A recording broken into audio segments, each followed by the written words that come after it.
Olá pessoal, tudo bem? Espero que esteja tudo bem com vocês, que estejam aproveitando.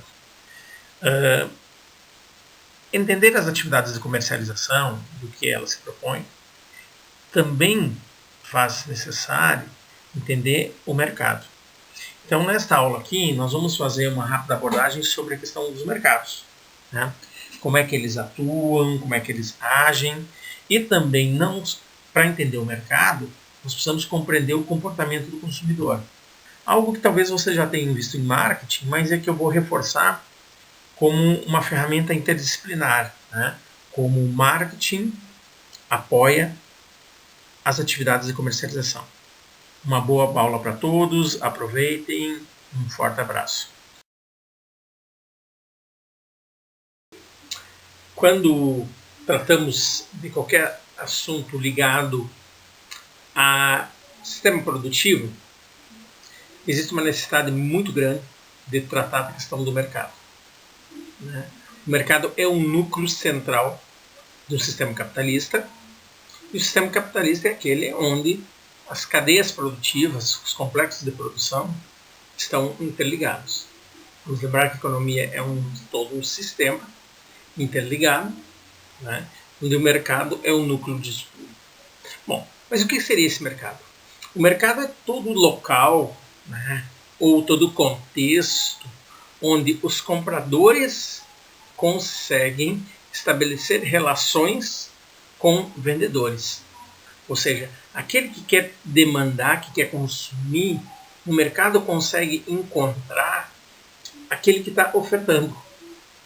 E então, quando esses dois conseguem fazer a congruência das suas necessidades, dos seus interesses, se realizam as transações econômicas. As transações econômicas como unidades de geração de riqueza. E por que elas geram riqueza? Porque quando o vendedor, né, ou seja, o produtor, ele oferta um produto, ele está ofertando aquele produto com uma determinada margem de lucro. Esse lucro pode ser entendido como uma geração de riqueza. Né?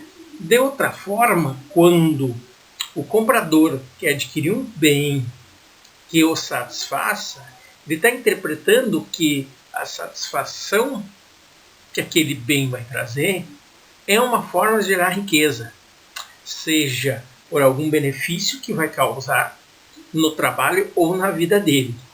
Esse, então, é o mercado. Claro que hoje em dia, quando nós falamos do mercado, nós temos que entender todas as suas nuances, né? Mercados virtuais, mercados internet, mercados físicos, mercado estabelecido em redes sociais. Tudo isso é mercado. Cada um com suas características, cada um com suas demandas. Cada um com as suas dinâmicas. Né? Mas todos eles são algum tipo de mercado, ou representam algum tipo de mercado. Quando nós falamos em mercado, há também a necessidade de se olhar os sistemas econômicos. Porque o mercado é resultado de um sistema econômico. Ou seja, o sistema econômico é aquela forma com que uma sociedade escolhe como os recursos vão ser alocados. Né? Toda sociedade tem problemas econômicos fundamentais. Né? Esses problemas econômicos são relativos a que existe uma necessidade de atender os desejos das pessoas, que são ilimitados, porém existem recursos disponíveis na economia que são escassos. Então, se tem desejos ilimitados para recursos limitados. E aí a equação não fecha. Né? Bom, então as sociedades escolhem. Se elas querem que o próprio mercado escolha como vai se dar a alocação, utilização dos recursos, e aí a lógica é da eficiência alocativa, saber utilizar melhor cada bem, a ideia da eficiência, né? Produzir mais com menos. Mas também existem aquelas sociedades que partem não pelo mercado, né? Uma economia de mercado, e sim optam por uma economia centralizada, onde não existe um mercado. Na verdade, o mercado é um agente que controla um agente que coordena a distribuição dos recursos, né? Que coordena o que as pessoas irão utilizar de produtos para atender suas necessidades e aquilo que vai ser produzido. Nesse tipo de sistema centralizado, a lógica não é da eficiência alocativa, e sim é da eficiência distributiva. Ou seja, não prezar pela eficiência, e sim prezar pela igualdade, equidade entre as pessoas. Quando tratamos de mercado, precisamos entender também que os mercados podem ter formas diferenciadas de funcionamento. Isso ocorre em função da forma como os mercados se estruturam. Os mercados podem se estruturar de forma mais concorrencial ou menos concorrencial. Tá? Mais concorrência significa mais competição. Empresas e consumidores competindo mais entre si. E menos competição, obviamente, menor grau de concorrência. Quais os fatores que determinam isso? Bom, a teoria econômica diz que basicamente são 4 fatores. O primeiro, o número de produtores. Quanto mais produtores ofertando produtos, mais concorrência. O número de consumidores segue na mesma linha. Quanto mais consumidores, mais concorrência. A capacidade de entrada de novos concorrentes. Existem mercados de concorrência perfeita, onde essa entrada de novos concorrentes é facilitada. E nos mercados de menos concorrência, isso já não ocorre. A influência dos produtores sobre os preços seria o terceiro fator, terceira variável. Né? A capacidade de um produtor de influenciar sobre o preço. Obviamente que em mercados de maior concorrência, essa influência é menor. Em mercados de menos concorrência, essa influência é maior. Por final, também o tipo de produto que se oferta. Produtos diferenciados, que tem algum tipo de diferenciação entre si, modificação, eles têm mais competição. Produtos mais homogêneos, mais próximos, né, já não tem tanta diferenciação. E aí o grau de competição sofre uma alteração. Ok?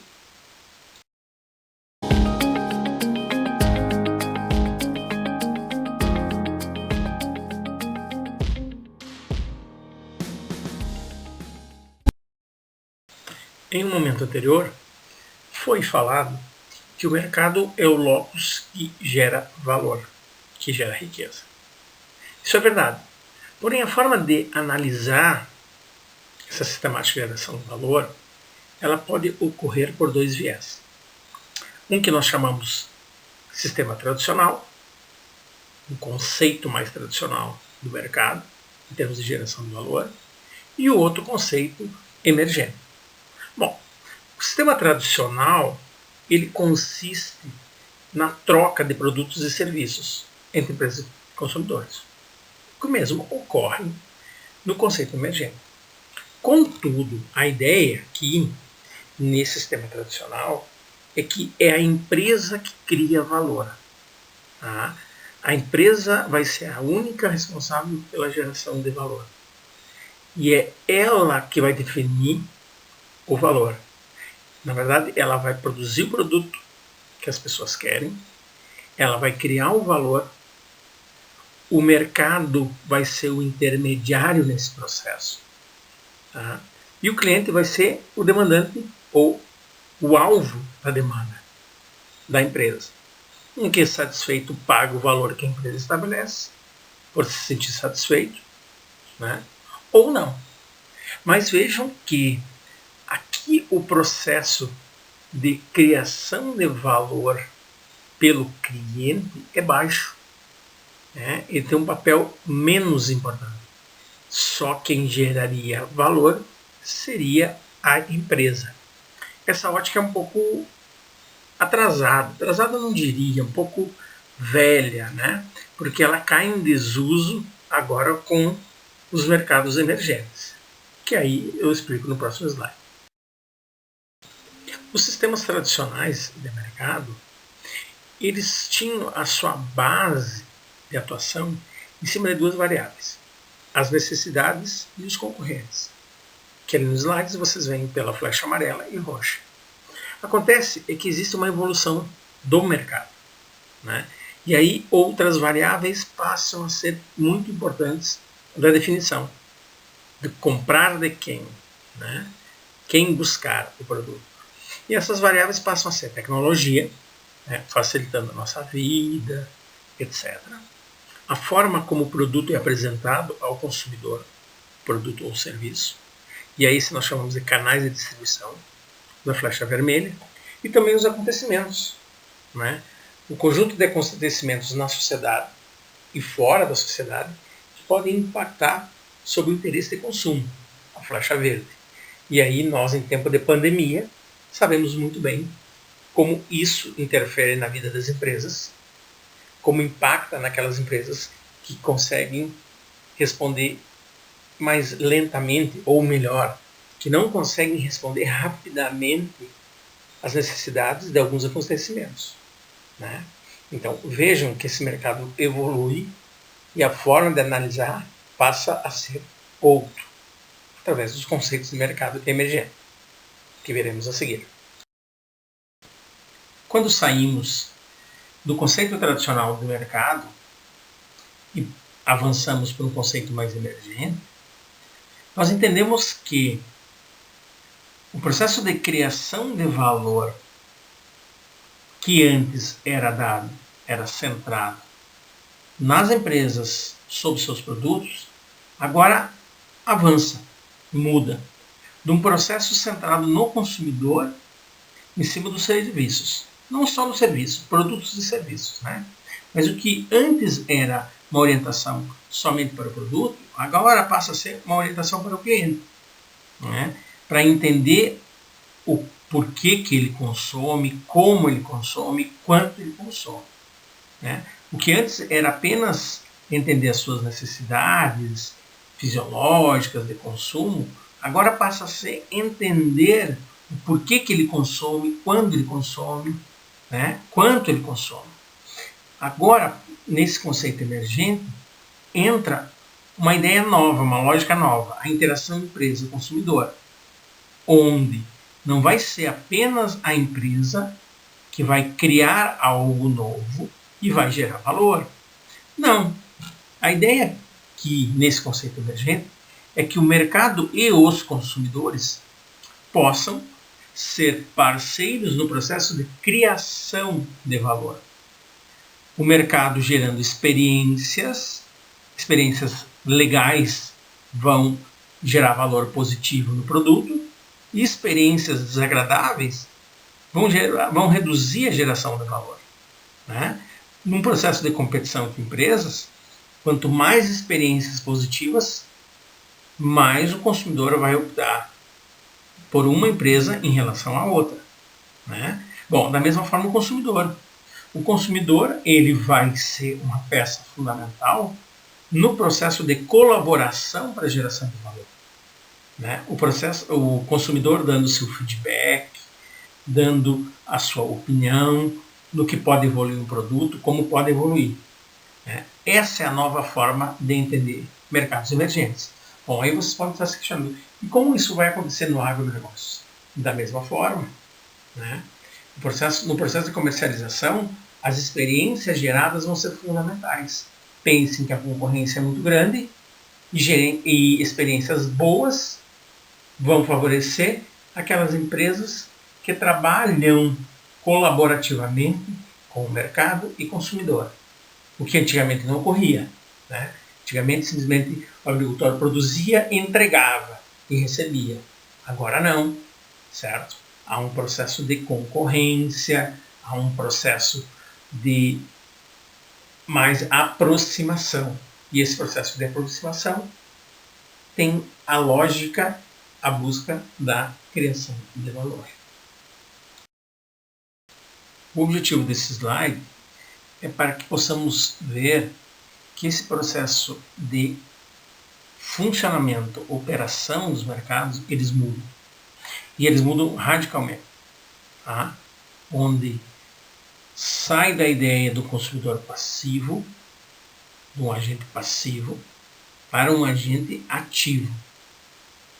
Tá? Um agente que participa, que colabora e ajuda na criação de valor, que auxilia na criação de novos produtos e serviços, se identificando com um produto, com uma marca. E no processo que ele se identifica, né, ele se torna mais fiel. E aí ele vai procurar cada vez menos o seu concorrente.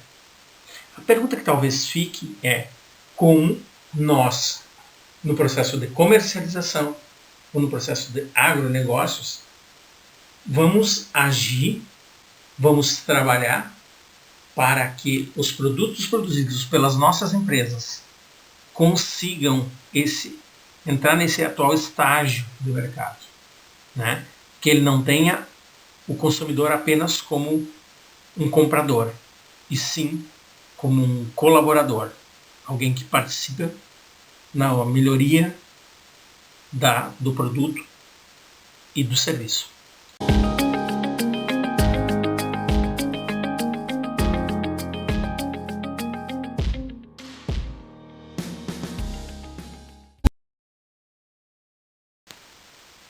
Nesse processo de tratar desse novo mercado, desse conceito emergente de mercado, é salutar nós pensarmos do comportamento do consumidor, né?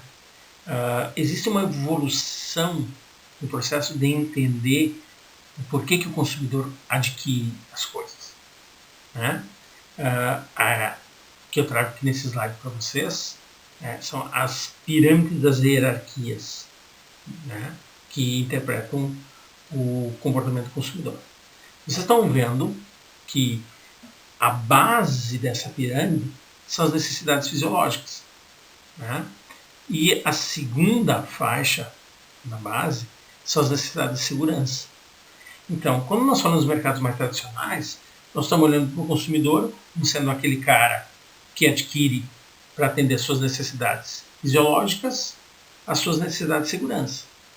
Conforme evolui o mercado, essas necessidades vão se ampliando. Não em termos de importância e hierarquia, porque hierarquia está embaixo, na base da pirâmide, mas vão aparecendo novas necessidades que afetam o comportamento do consumidor. As necessidades sociais, né, que aí entram as interações sociais, né, começar a gastar, né, para atender algumas necessidades. Então, o que Maslow dizia aqui no início era, olha, nós temos necessidades na base da pirâmide, que são as fisiológicas, depois vem a de segurança, né? Herzberg já começa a trabalhar com fatores satisfatores e insatisfatores, né? Que satisfazem e não satisfazem, que aí já começa naquela faixa laranja da pirâmide, que embora seja menor, mas ela é a terceira em termos de hierarquia, né? Depois nós vemos as necessidades de autoestima, de deixar as pessoas melhores, né? Que aí também entra Herzberg em satisfazer ou não satisfazer as pessoas, né? E Freud trabalhando as questões de consciência e inconsciência, né? Comprar conscientemente ou não comprar conscientemente, né? Que aí também são coisas que a psicologia trata como a questão das carências, que aí nós vamos olhar lá em cima, no topo da pirâmide, naquela pontinha rosa, em que aparecem as necessidades de autorrealização. Bom, aí você está pensando, bom, mas Ortiz, nós estamos falando em agronegócios. Sim. E aí nós começamos a pensar o seguinte, por que algumas empresas só compram uma marca de trator? Por que algumas empresas só compram uma marca de produto? Será que é só pelo resultado que ela dá? Ou por uma questão de integração ao social, ao grupo? Necessidades sociais, né? Muitas vezes é uma questão de querer se aparecer ou querer demonstrar uma capacidade. E aí vem as questões relativas à necessidade de autoestima e necessidade de autorrealização. Então, nesse mercado novo, nós temos que tentar buscar com que o produto que nós comercializamos atinja todas essas faixas dessa pirâmide, que são importantes, né? No mercado tradicional, não eram todas essas faixas, mas que no mercado emergente elas passam a existir e serem preponderantes. Aqui nós tentamos apresentar a evolução das variáveis que fazem as pessoas consumir, ou que faziam as pessoas consumir, né? O que antes era só uma questão de produto servir ou não, depois passa por uma evolução de produto e preço, depois agrega qualidade, depois agrega serviço, questão de marca, questão de valor agregado e assim por diante. Tá? Até chegar hoje nos valores que estão presentes muitas vezes no consumo das pessoas, que é a questão da responsabilidade social. Se a empresa tem relacionamento, se relaciona bem com o cliente ou não, se ela é socialmente responsável, se ela ajuda a sociedade ou não. Entendam que na nossa forma de olhar para o agronegócio, nós temos que pensar se nós queremos ser uma empresa do passado, que pensa só em produto e preço, ou produto, preço e qualidade, ou se nós queremos que a nossa empresa esteja pertencendo a um mercado mais evoluído, em que tem todos aqueles elementos da coluna vermelha, né, daquela coluna vermelha que traz o que um consumidor hoje olha na hora de comprar. Quais as variáveis que deixam ele satisfeitos ou insatisfeitos. E com esse slide nós encerramos a aula, tá? Esperando que vocês tenham compreendido a questão do mercado. Embora ainda nós vamos falar mais sobre como o mercado, algumas nuances diferenciadas, certo? Mas esperamos que vocês tenham compreendido a evolução desses mercados e como ele é importante. Tá? Muito obrigado pela atenção de vocês, bom trabalho e até logo.